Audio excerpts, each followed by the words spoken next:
Internet users compare with the last year, so April 2020 compared to April 2019, increased for 7.1%. So decide the platforms you want to use, particularly where you're going to offer your product. It can be webinar, and when you have a prospect, then the media plan means you have three different media. You have your own media, so media you possess.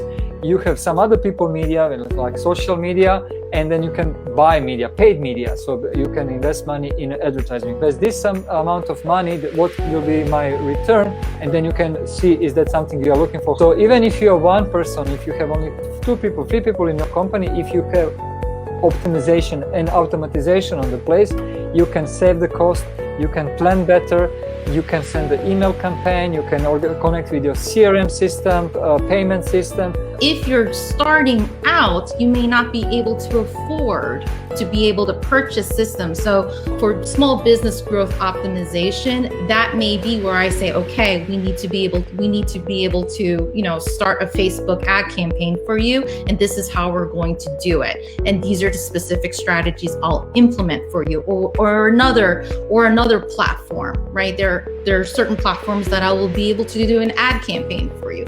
What we really want to deliver to you is to understand how this situation can be turned around in opportunity for you. This all happened in literally like 2 weeks. What I've seen is that a lot of people are now starting to look at ways they can crack the code online. I don't think that the way that we do business is going to go back to the way it was before. I don't want to give the impression that if you're just starting out, you have to go out and buy a particular automated system. No. But do I believe that you need to have some type of system in place to keep track of your progress? Yes. And that could be as simple as a spreadsheet. So I think to be able to bulletproof a person's business, there definitely needs to be some type of digitalization, and to be able to seize that opportunity and to grow that side of their businesses. I have a mission and a vision and a purpose in life. And I know people need my light. People need me out there. It doesn't have to be everybody. Not everybody needs to be my client, but those that are hungry for what I have, they're going to be ready for me, whether if it's in person or through the screen. If I am clear on my vision and mission in life, I need to change then or shift. If this is not a way I can deliver now, what is another ways I can deliver? And so in a time of crisis, we all have that potential, the potential to change and transform into this other being that realizes the strengths they have and how to go out there, put themselves and show up to the world and monetize with their gifts and graces. There's so many other ways you can shift to. And so I just want to really quickly share about my background. So for those that don't know me personally or don't know where I came from, I actually went to uni and studied something that was completely non-marketing related. I actually didn't study anything marketing related in the first, I guess in the first few years of my working life. And I remember sitting there as a radiographer, and I think that picture was taken in 2012 or 13. And I remember sitting there as a radiographer feeling unfulfilled.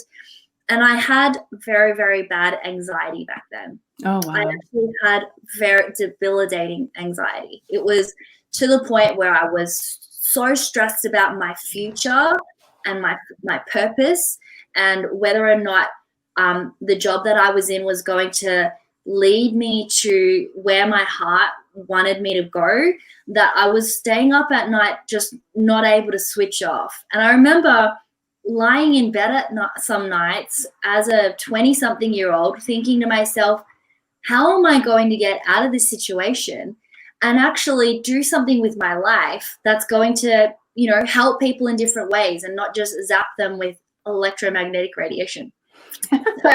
Yeah, that's a perfect example of surviving. Yeah, survival and thriving are like two totally different mechanisms. One is like, I need to go to sleep and wake up and work, and like the cycle repeats. And one is peace. Like, we know we're on the right track no matter what happens. And you said it, fulfillment. That's crucial. That's crucial. Yeah. The first step is trying something new, because I wasn't passionate about it. And that's a very good sign to recognize if you're struggling to learn something, probably just because it's not your field of genius. So it's important to tap into your creative genius zone, your spark, the thing that actually ignites you and brings you energy and brings you alive. We are so pumped to deliver for you guys what we are going to share, and we are really going to now tap into a lot more depth. We're taking this another level, building upon the stuff that we talked about from day one and day two. And today we are specifically going to be talking about ownership.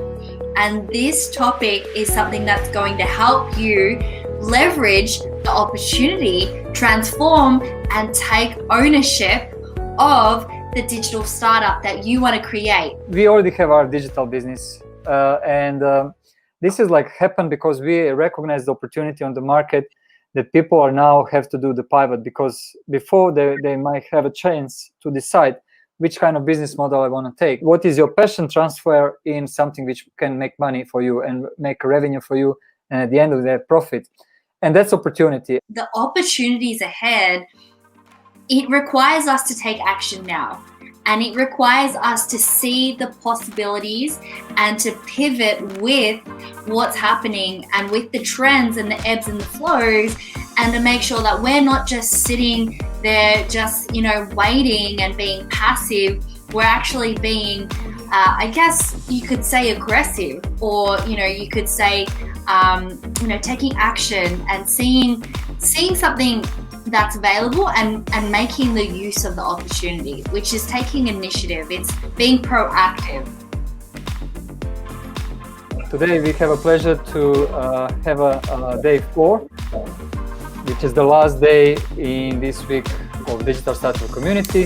The people that join the group, be open. It's amazing to see how willing they are to put their business and their trust in themselves and their confidence forward. Right now we're in this digital, hey, offline to online. Are we back offline? Are we still online? Where exactly are we?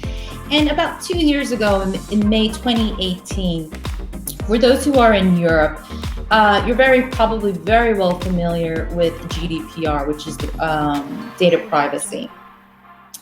And so also taking a look at the perspective of, GDPR actually impacts every single country globally.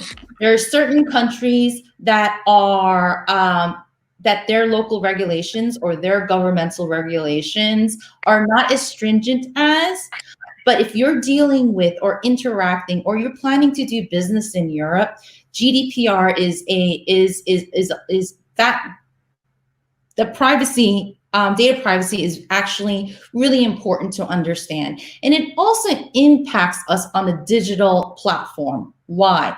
Remember Facebook and the whole entire scandal a few years ago where people's data privacy on Facebook, their information was leaked.